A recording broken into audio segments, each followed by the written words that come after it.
Hello. Hello Bhagat ji सत साहिब। सत साहिब जी। पवन दास बोल रहे हैं भगत जी। हाँ जी। भगत जी मैं आपसे जो एक अनुभव शेयर करना चाहती हूँ। बताइए। रात सुबह के टाइम 5 बजे के करीब मैंने गुरुजी देखे थे सपने में जी। तो पहले तो मैंने उनके पैर अपने हाथ में ले लेकर देखे, ऐसे सहला सहला के जैसे बिल्कुल नजदीक बैठे हैं मेरे और हंस रहे हैं गुरुजी। तो उनके जो पैर हैं बिल्कुल रुई के फुआ की तरह, मैंने उनके पैर सहला सहला के देखे हैं, चूमे माथे से लगाए जी। फिर जो मैंने गुरुजी जैसे बैठे हैं तो मैंने उनके माथा चूम लिया। तो गुरुजी मुझसे ये बात बोल रहे हैं कि बेटा तुम्हारे होटल को कोई भी अवशेष हमसे ना चिपकना चाहिए, ये गलती हो जाएगी। तो फिर मैं ये पूछ रही हूँ, मैं गुरुजी मैं तुम्हारे होटल में चूम सकूं? मैं मेरे पिता हो ना तुम, तो एक बेटी अपने पिता के मुंह में चूम सके या ना? कि हाँ बेटी क्यों ना। तो मैंने उनके होठ चूमे हैं फिर। और फिर जो है जैसे बाप बेटी आपस में गले मिले हैं, हम फिर ऐसे मिले हैं। तो उनका जो शरीर है बिल्कुल ऐसा है जैसे रूह को फोआ, बिल्कुल गद्दा की तरह।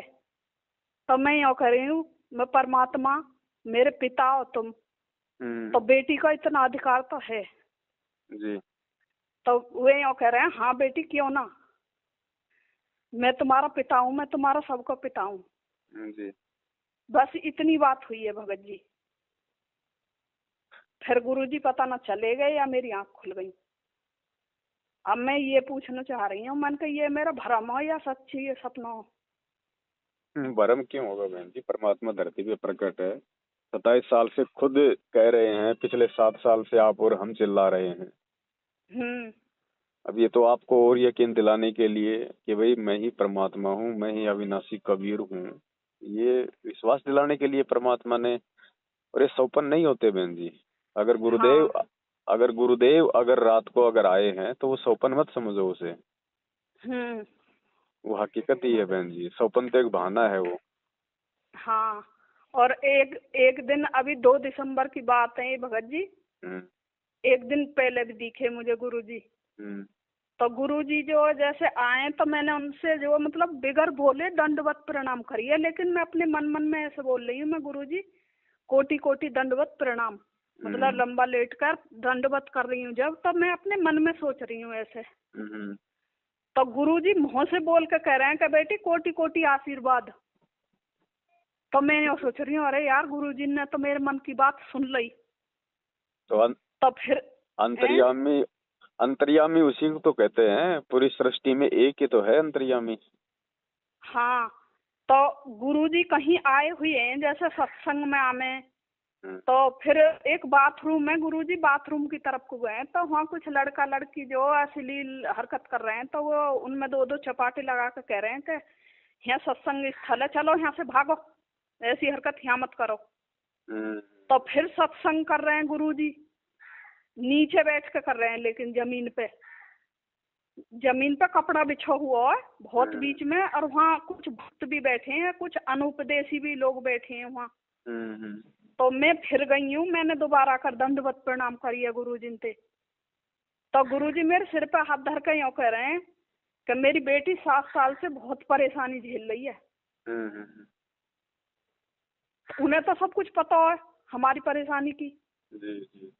तो मैं यूँ कह रही हूँ मन की गुरुजी ये परेशानी कब तक की और है? तो उन्होंने ऐसा इशारा करे भगत जी, बोले कुछ दिन की और है, कि जैसे वो यूँ कह रहे हैं कि 9वीं साल तक और है। जैसे गुरुजी ने अब 8वीं साल चल रही है गए इनने, और 9वीं साल तक और है, जब 9वीं साल लगेगी। हो सकता है मालिक की दया हो जाए जल्दी। हाँ, तो अब पता ना भगत जी, तो जो आसपास जो वो बिना उपदेशी बैठे हैं तो वो यूँ कह रहे हैं कि बताओ हम इतनी देर से बैठे हैं यहाँ सत्संग सुन रहे हैं, गुरुजी ने हमें तो आशीर्वाद दिया ना, और या के सिर पे हाथ धर के आशीर्वाद दे रहे हैं गुरुजी। तो मैंने की परमात्मा मन की गति अलग है, ये सब कुछ जाना है क्या किसके मन में क्या चल रहा है। तो मालिक की अपनी मौज है, किसको दर्शन देते हैं, किसको आशीर्वाद देते हैं। हाँ भगत जी, तो मैं तुमसे ये पूछना चाह रही कि एक जो हापुड़ के भगत जी हैं, अच्छा, बुलंदशहर में जो हापुड़ है, वहाँ के एक भगत हैं, उनसे मेरी बात हो जा, कभी कभार फोन हो आ जा उनका, वैसे वे सत्सेवक ही बता मैं अपने को। अच्छा, तो वो यूँ कह रहे, जब मैंने उनसे ये बात बताई, ये वाला जो पहले सपना मैंने तुम्हें बताया था आज ही को है, जो पहला वाला सपना मैंने ये बताया था, वे न्यों कह रहे मुझसे कि गुरुजी जिसको ज्यादा दर्शन देते हैं ना, उसके अंदर कोई ना कोई कमी होती है, इसलिए गुरुजी बार बार उसके पास आते हैं। नहीं, तो मन की अगर कमी होती है तो गुरुजी अपने मुंह से बोल भी तो सकते हैं कि बेटा यहाँ तुम गलती कर रहे हो। गुरुजी अपनी प्यारी आत्माओं के पास ज्यादा आते हैं। हाँ, तो ये कह रहे, बोले हमें तो जो पता ना 2020 में नाम लिया उनने या 19 में लिया, बोले हमें तो आज तक गुरुजी दिखाई दिए ना। मन की मुझे तो जब से मैंने नाम लिया कम से कम 100 बार मैंने अपने गुरुजी के दर्शन करे हैं सपने में। जी जी। और मुझे तो गुरुजी ने मतलब नाम लेने से पहले भी जो आदेश, मतलब वो भेजा संदेश, घी के लड्डू भेजे मेरे लिए गुरुजी ने। तो मैंने पूछी है कहाँ से आए हैं, कि स्पेशल में गुरुजी ने वहाँ से भेजे हैं, बरवाला आश्रम से। केवल उनके बारे में मुझे पता ही चली, मैं गई भी नहीं जब तक। सही बात। तो परमात्मा ही जान सके हैं। जब भगत जी हम हर वक्त हम हर चीज भूल जाएं, लेकिन अपने मालिक है हम एक क्षण भी ना भूलें। सही बात। चाहे किसी भी रूप में हम उन्हें याद करें, लेकिन हर समय याद रखें। तो ऐसा तो हो ही ना सके मन की भगत जी, ऐसा तो हो ही नहीं सकता कि परमात्मा उसके पास आते हैं जो कुछ जिस पर कोई मतलब कोई त्रुटि हो रही है, और फिर परमात्मा मतलब खुश मुद्रा में है। तो ये समझ लो कि वो हमसे प्रसन्न है। बिल्कुल है।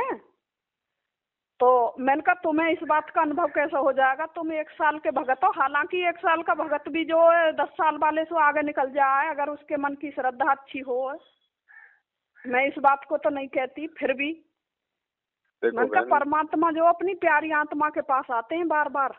देखो एक छोटी सी बात है बहन जी, जो बच्चा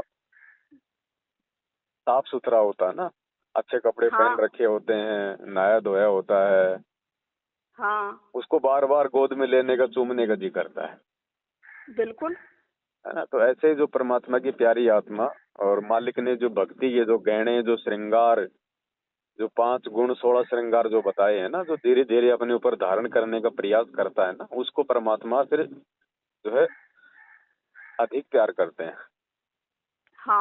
है ना। तो उसको दर्शन भी देंगे, वैसे भी प्रकट हो जाएं, वैसे भी कोई अच्छी प्रेरणा करें परमात्मा, मतलब हर प्रकार से परमेश्वर अपनी उस आत्मा के ज्यादातर साथ में ही रहते हैं।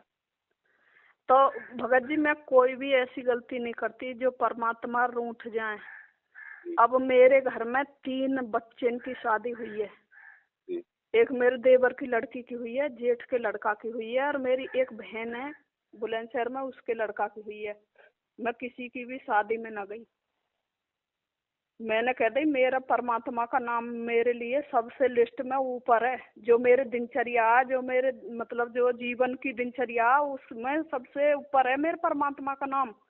और मैं सब छोड़ दूंगी उस परमात्मा के लिए, मोह कोई अंतर ना पड़े। बिल्कुल बहन जी, परमात्मा ने भी स्पष्ट कह रखा है कि जब आप इस ज्ञान से परिचित हो जाओगे ना, उसके बाद आपका बारात चढ़ने का भी मन नहीं करेगा। अक्षम है जो दास के साथ भी हुए थे वो आपके साथ भी होंगे। आपको रिश्तेदारी भी भूल जाओगे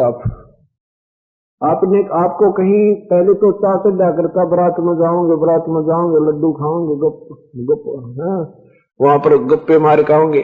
और अब अगर बारात में जाने का नंबर आ गया ना, माथा ठनकेगा आपका, ए भगवान मेरा नंबर ना हो तो बढ़िया कोई और चला जा। क्योंकि संत और असंत की लैंग्वेज में भी फर्क हो जाता है। भाषा भी अच्छी नहीं लगेगी आपको, दूसरे जो बोल देंगे, चाहे कितना अच्छी आत्मा का आदमी हो, बहन हो, भाई हो, वो बोली बोले कोई ना जो हम यहां बोलते हैं। सत साहिब आ जाओ बहन जी, आ जाओ भाई, बैठो, ईश्वर की चर्चा करना। हाँ जी, कितना विनम्रता आ जाती है, एक शिष्टाचार भी सीखा जाता है। देखिए किस तरह ऋषियों की तरह बैठ जाती है छोटे छोटे बच्चे, बुजुर्ग, बहन, बेटी, भाई। एक संकेत की आवश्यकता गुरुदेव की, जैसे एक ऋषि बैठ जाया करते हैं। तो ये शिष्टाचार, ये आपके पिछले पुण्य कमाई, प्रभु की रजा, जिसके कारण अब हमारे इस मन पापी की डोर जो वो पांख घनी लग गई थी, वो कटन लगी, अब ये आवश्यकता अनुसार रह जाएंगी और प्रभु के चरणों में दिन रात आत्मा का एक विशेष खिंचाव बनता चला जाएगा। मेरा ना करता भगत जी, बिल्कुल मेरा किसी के यहाँ जाने का, मैं किसी के यहाँ जाऊं भी हूं ना तो पानी भी पीने का मन नहीं होता मेरा। जैसे कभी मजबूरी में किसी के यहाँ जाना पड़ जा, कोई हारी तकलीफ में है तो ऐसा तो जाना पड़ जाए ना, तो मैं पानी भी पीना पसंद ना करूं। हाँ सही बात। हाँ, तो अब मैंने अपनी, मेरे बहू है, बेटा है, मैंने उनसे सबसे कह रखी है, बेटा मैं तुमसे भी नाता तोड़ दूंगी, अपने गुरुजी के नहीं। बिल्कुल सही बात है। मेरे बेटा का जो बच्चा होने वाला, छोटे वाले का दूसरा, पहले लड़का हुआ, तो ना हमने उसका नाम रखवाया, ना हमने कोई मतलब कुछ भी फंड ना करा जैसे गुरुजी के हिसाब से। तो अब जो दूसरा बच्चा होने वाला तो मुझसे ये बोल रहा था हमारा बेटा कि जब मेरा बच्चा होगा ना तो मैं जो है दावत करूंगा। तो हमने पहले ही स्पष्ट कह दी, हमारे भगत जी ने भी, हालांकि भगत जी सत्य नाम मिल गया था लेकिन वो जाप नहीं करते। अच्छा।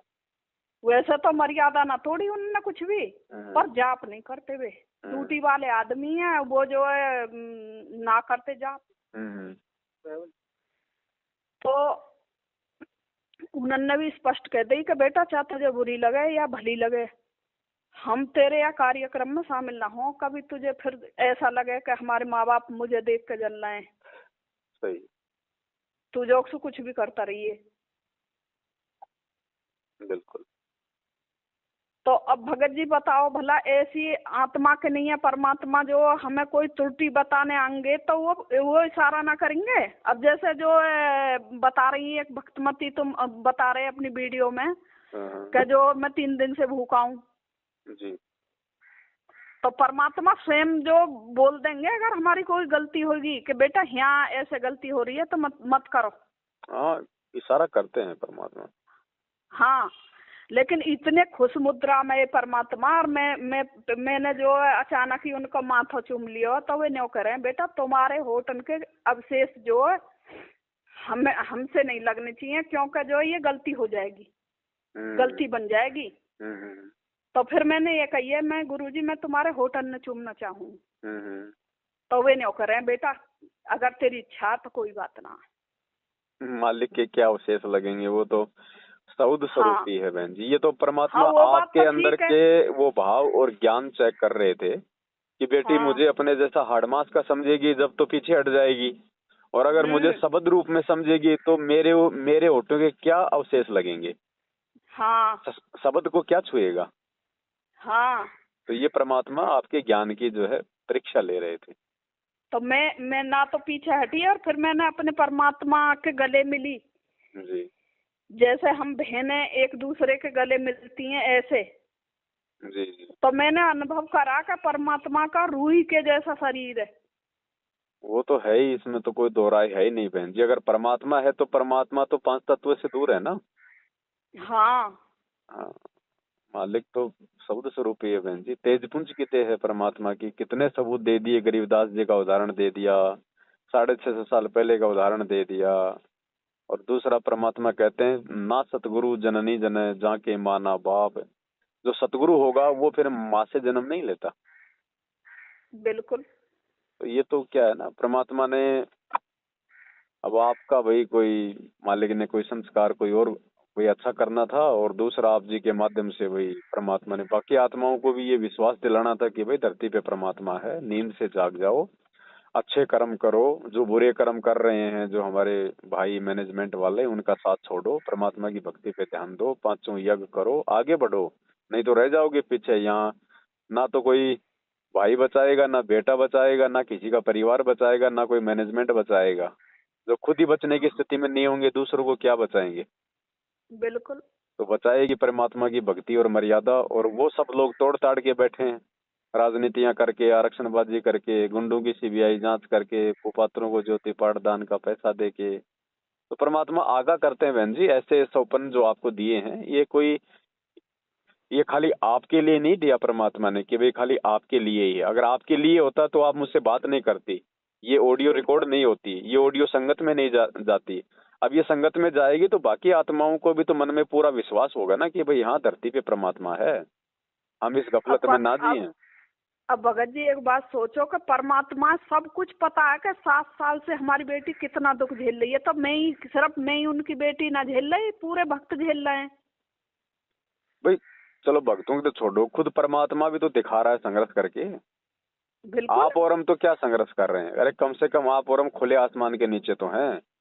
परमात्मा तो एक बंद कोठड़ी में बैठे हैं पिछले 7-7.5 साल से। तो संघर्ष तो वो है। आप और हम क्या संघर्ष कर रहे हैं और क्या हम कर सकते हैं? अब भगत जी हम तो इसको संघर्ष समझते हैं ना, जो हमें सांसारिक रूप से मिलता है संघर्ष, आखिर वो हम संघर्ष समझते हैं। अपने लिए तो यही संघर्ष है भाई। अब अपने लिए तो यही संघर्ष हो गया। अगर घर में अगर खाने को दाने नहीं है तो बाहर जाके काम धंधा कर रहे हैं तो वो संघर्ष हो गया। जबकि वो तो अपना वो कर्म है, उस कर्म को ही अपन ने संघर्ष का नाम दे दिया। नहीं भगत जी, ऐसी बहुत सी बात हैं जो घटना हमारे संग पिछले 7 साल में घटी हैं। तो हो सकता है परमात्मा ने जो कोई किसी की मृत्यु निश्चित थी, जो परमात्मा ने उन घटना से टाल दी। नहीं तो वो संघर्ष कहाँ हुआ? वो तो परमात्मा की मेहर हुई ना, जो परमात्मा ने उन घटनाओं को टाला। वो तो परमात्मा की दया कहेंगे उसको हम संघर्ष थोड़ी कहेंगे। तो हमें ऐसा लगे कि हमारा नुकसान हो गया या ऐसा कुछ है, लेकिन परमात्मा की माया तो वो ही जान सके कि उन्होंने हमारे कैसे कैसे दुख टाले, कौन से काम करके।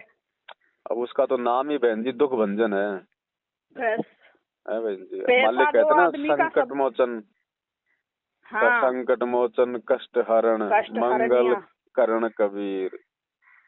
हाँ। अब ये तो है ही संकट मोचन बहन जी। असली संकट मोचन तो ये परमात्मा है ना। हम तो हनुमान जी को समझा करते थे संकट मोचन। अब पता चला असली संकट मोचन कौन है, जो उनके भी संकटों को हरते हैं। हाँ, तो मैं यही तो कहना चाह रही हूँ मन की परमात्मा किस रूप में किसके सामने कहाँ कैसे मिल जाए, इस बात को तो वो ही जान सके हैं मालिक।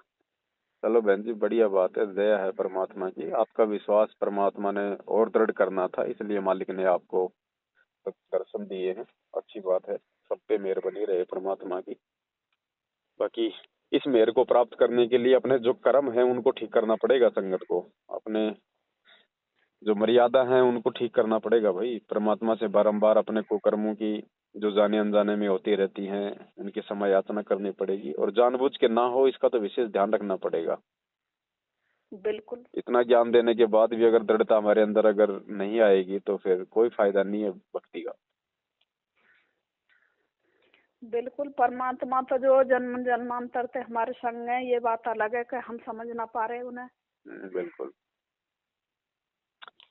चलो ठीक है बहन, दया परमात्मा की है। ठीक है भगत जी। जय हो बंदी छोड़। जय हो बंदी छोड़ के।